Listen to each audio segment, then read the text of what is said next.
gets the fumble. Goff goes crashing into the end zone. It is intercepted by Jalen Ramsey. Robert Wood, touchdown, LA! Picked off by John Johnson. Caught, touchdown, Tyler Higbee.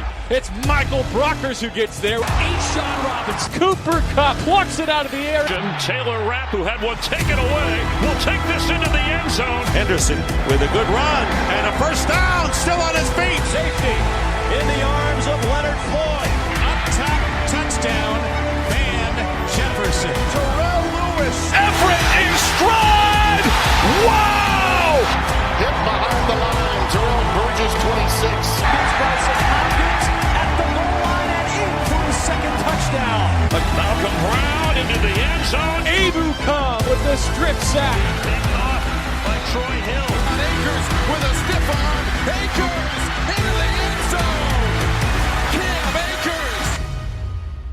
LA will play for the Lombardi. Hi guys, welcome back to Downtown Rams. As always, I'm Alexis Kraft, joined here with my co-host Jake Ellenbogen, and today we are celebrating a win by our Los Angeles Rams against the Philadelphia Eagles. The Rams won 37-19 in Philadelphia, and overall just a great game. We're gonna kind of break that down for you.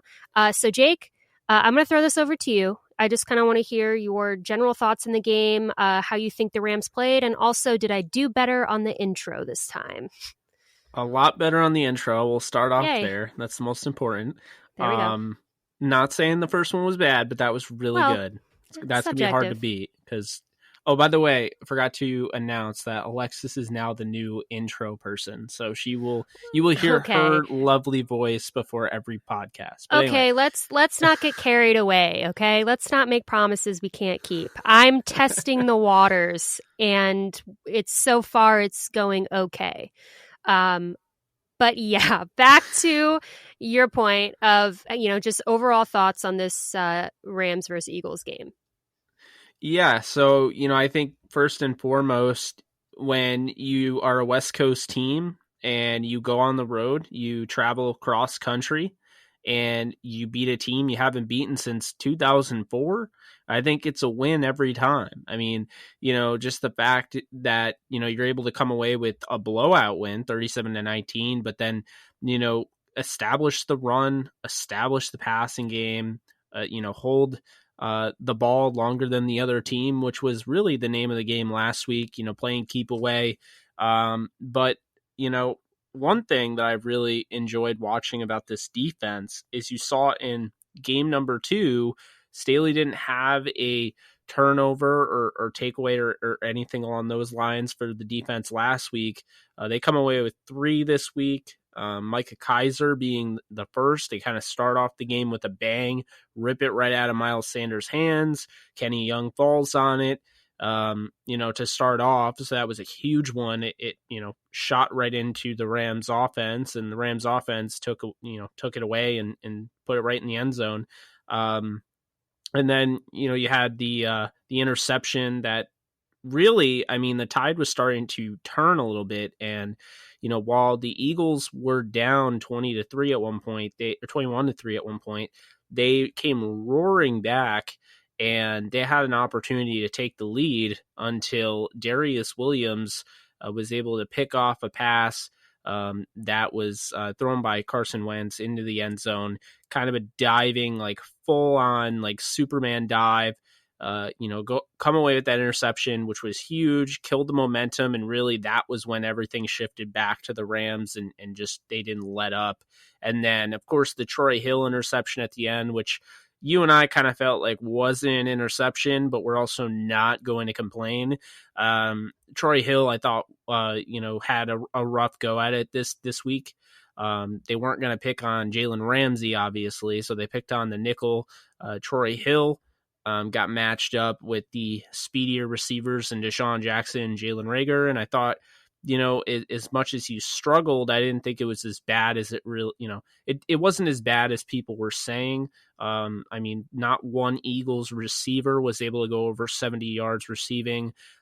So you have to give, credit to the Rams secondary in that regard. And, again, the takeaways were huge, playing full-on team football when they had to. Johnny Hecker was money per usual as a punter. And then the offense, of course, playing complementary football, getting the ball back. Darrell Henderson goes for over 100 yards, 120 yards to be exact, of total offense from scrimmage. Had 12 carries for 81, which is almost 7 yards per carry, a touchdown including a 40-yard run. And then, just seeing him get involved in the passing game, you can only imagine where this offense is going to be towards the end of the year. But Tyler Higbee with 3 touchdowns. You saw Robert Woods rushing touchdown at the beginning, but it kind of just is a theme of this team. Robert Woods looked like he was going to be a focal point once again of this offense, and they didn't really use him a whole lot in the passing game. He was great at, blocking. Him and Tyler Higbee just looked great all around. And, that was really the key component there. Cooper Kupp had the fumble that even made the Eagles roaring back possible. And, as much as that stunk and the Eagles were right in the game at that point, Cooper Kupp was able to kind of get those redemption receptions, 5 receptions for 81 yards. Thought, he panned out pretty well. You saw more that they were relying a little bit more on Van Jefferson. Josh Reynolds, while he's slowly fading out of the offense, he's still a threat with the ball in his hands, had 2 catches for 33 yards. So I think all around, to lose Cam Akers early on in the game and come away with 191 yards on the ground, that says a lot about, where the direction of this team is headed. And obviously Jared Goff with 3 touchdowns, no interceptions, 142 passer rating.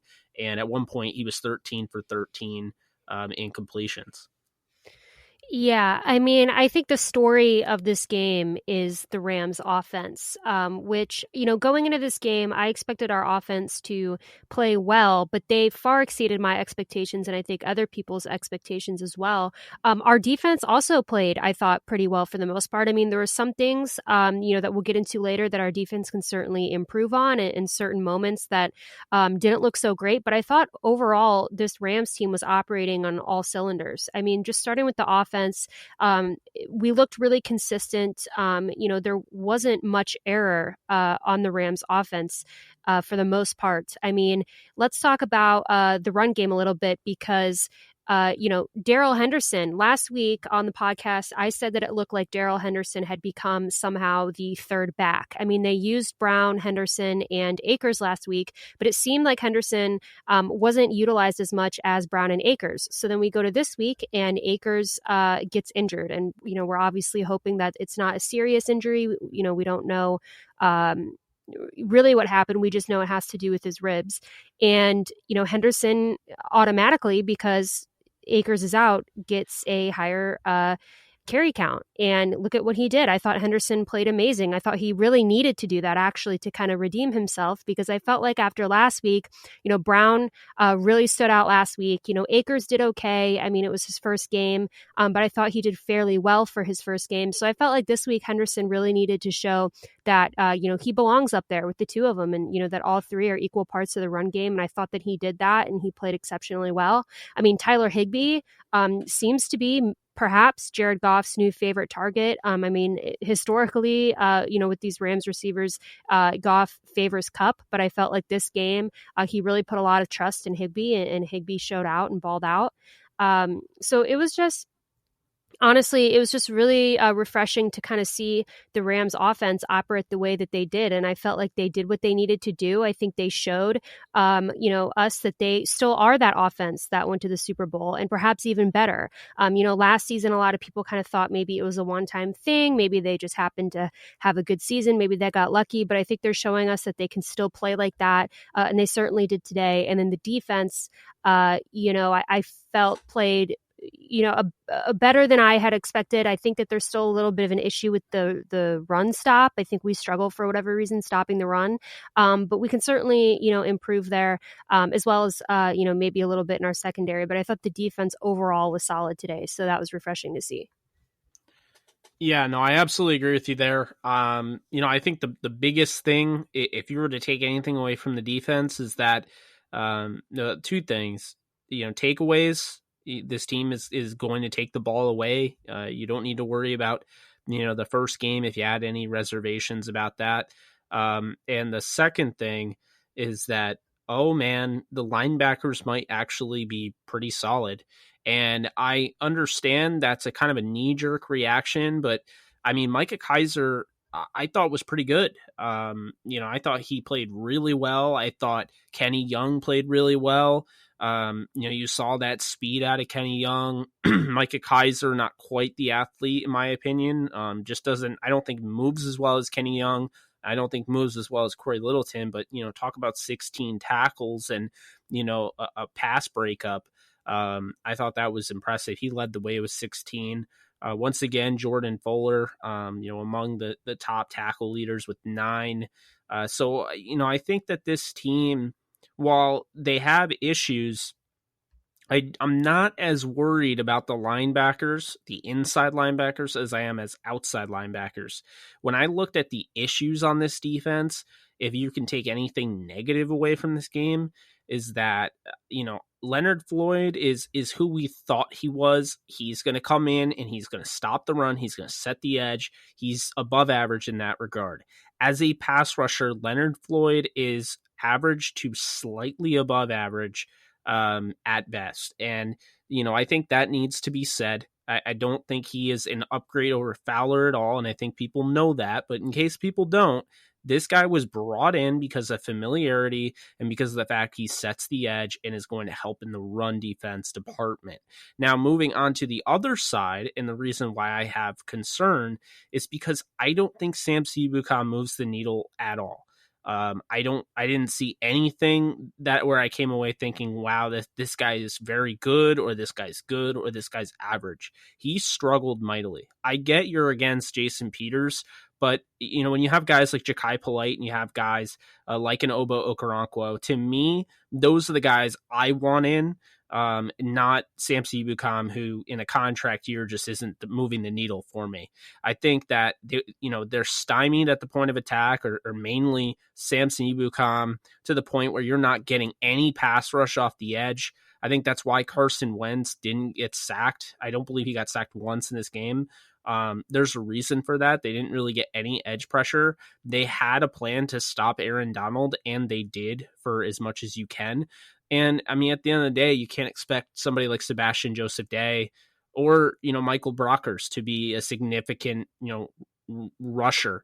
They're not going to, put on a ton of pressure up the middle. I saw more pressure out of Morgan Fox. But I mean that the Rams do not have the Rams do not have an Ndamukong Suh or a Nick Fairley from years past that can come in and rush the passer with Donald. And I think that's the thing. If they're not going to have that, they need to compensate for that. And I just don't think that right now, I think they might have that, but right now on the outside playing Sam Seabucom, I just don't think they're getting that necessary pressure off the edge. And I think because of that, it's kind of making you wonder, how this is going to go, because they're 2-0 right now, and I feel really good about them. But I think looking, at the future, when you play up against the teams like a Tampa Bay Buccaneers team that could be a lot better, later on in the year when the Rams play them, Seattle Seahawks team, 49ers, teams on that nature, you're going to need to rush the passer. You're going to have to make the Bradys uncomfortable. You're going to have to make Garoppolo uncomfortable. You're going to have to pressure Russell Wilson.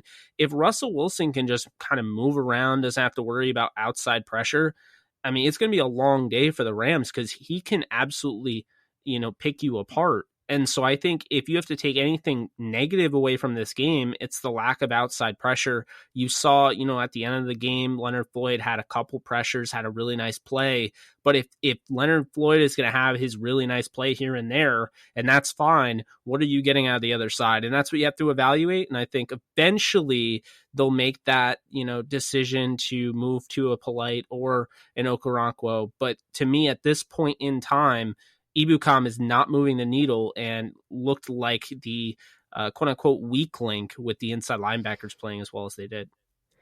Yeah, I think the linebacking core of the Rams is certainly something that people have had their eye on. I mean, they've been super inconsistent and just have not honestly looked good from what we've seen and heard. I thought this game, I mean, Micah Kaiser really stood out to me. He made some really great stops. Other than that, I thought that the linebacking core played okay. I'm not really sure how much of it was our linebacking core playing well and how much of it was just the Philadelphia offense was, not playing well.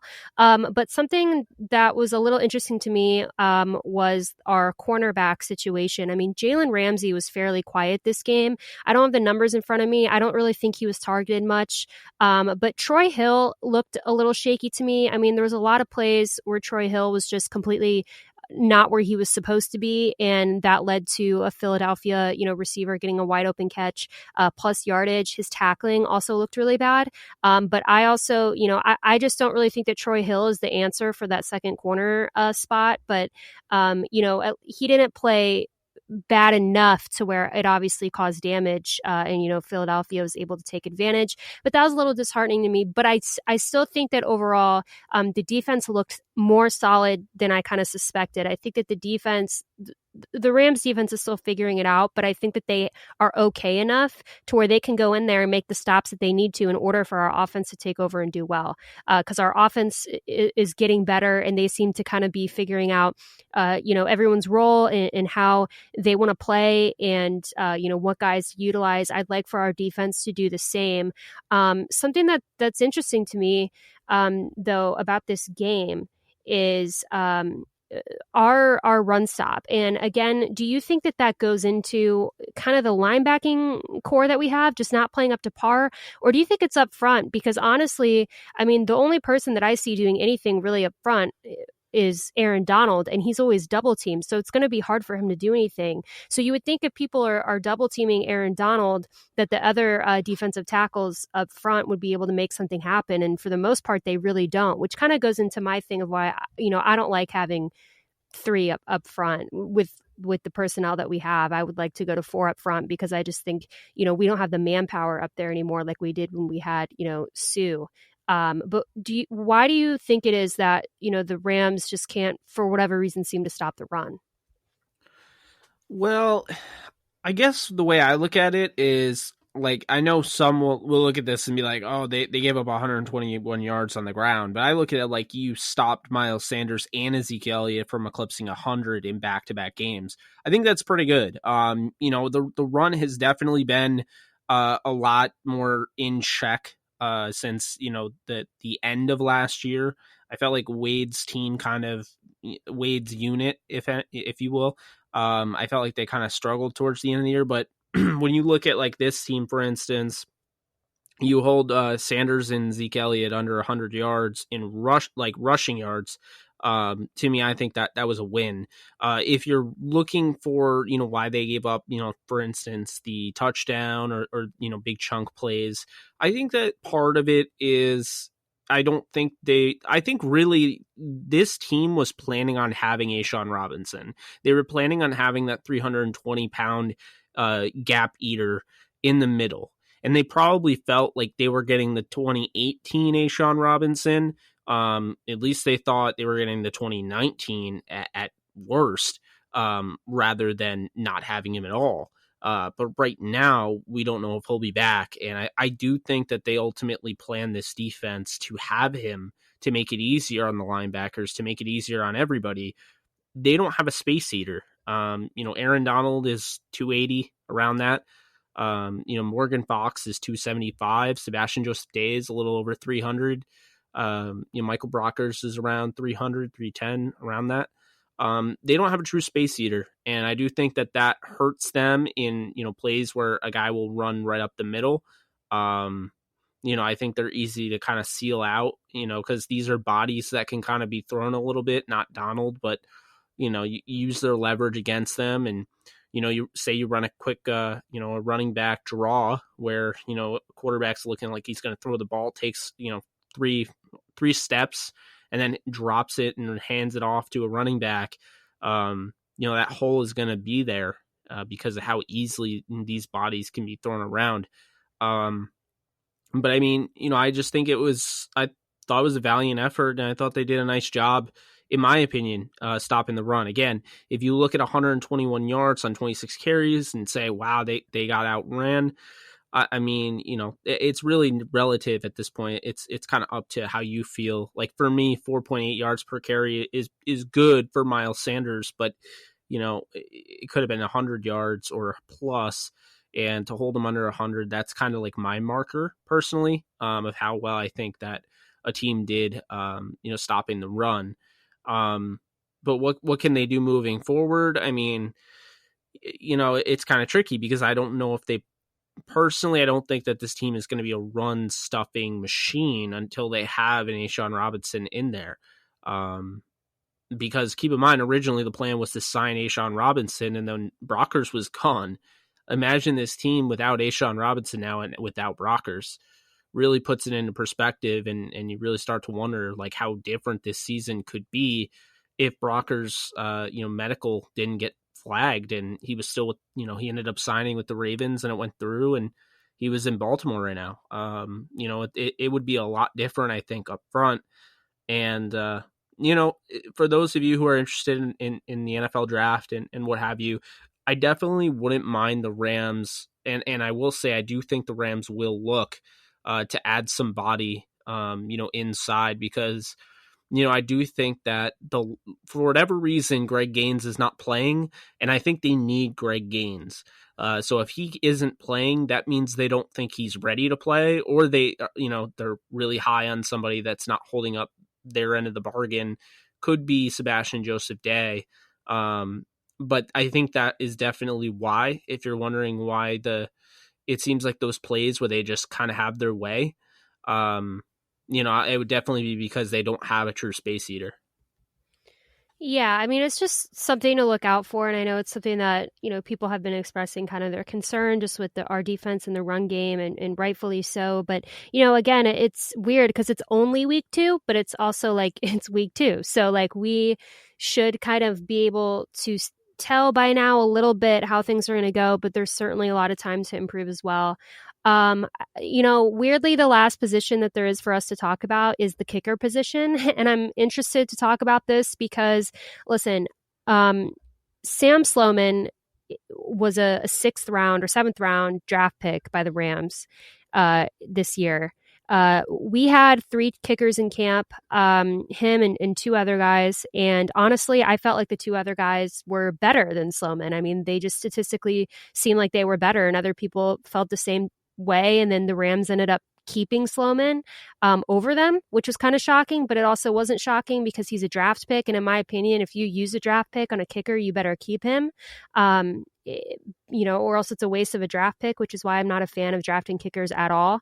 And then, Sloman has had moments that are super worrisome to Rams fans. I know today it's kind of tough because I felt like, if a kicker gets their kick blocked, it's kind of up for speculation, and I didn't really see a clear replay of that. It's kind of like sometimes it's on the kicker, sometimes it's just the other team's defense or special teams made a really good block, but it just seems that Sloman is maybe not a long-term answer. I mean, Jake, what were your thoughts? Do you think that people are being too hard on Sloman, or do you think it's kind of a rightful anger to have when, we wasted a draft pick, honestly, in my opinion, on a kicker, and then he's not necessarily performing the way that you want? Yeah, I mean, he hit a 30-yard field goal, his only field goal of the game. 4 or 5 from extra point was blocked. I'm not the biggest fan of him, but I think, it's a little premature to just totally trash the guy. I'm not saying you are, but I'm saying, I've seen some other people. And I think here's the thing. You can't, if the Rams made the decision to move on from Greg Zuerlein and you are mad about Sam Sloman making the roster over somebody that you liked in training camp, that is not the same thing. So if you're going to look, I'm not saying you, but if you're going to look at, say, what Greg Zuerlein did for the Cowboys today, in winning that football game, he won it with his onside kick and he won it with his field goal in the final minutes to complete a 15-point comeback in 7 minutes. Pretty crazy. If you are going to use that to justify why you don't like Sloman, I just can't subscribe to that notion, because if you don't like Sloman because you were all for Hairulahu or McGinnis, that's one thing. But if you're going to say you're against Sloman, and they should have picked Hairulahu because you're mad because you saw Zerline make his, I mean, that was their decision. That's not even like, you can hate the decision of that, but I don't think you can use the decision of why they kept Sloman over the other two and then bring up Zerline as explanation. So, I mean, I did notice as soon as he hit the field goal, it seemed like everybody kind of ganged up on Sloman, and that was like a little bit after the game. So I don't think that's really fair. I thought he was okay. He didn't really have to do much. It was kind of an easy day at the office for him, except for the blocked kick. I mean, just kind of going through, I mean, really just the only one that really stands out to me that is a pure weak link. I'm a lot higher on Troy Hill than you are. So, I mean, I'm not going to say Troy Hill. I think he just had a bad game, or a bad game in his standards.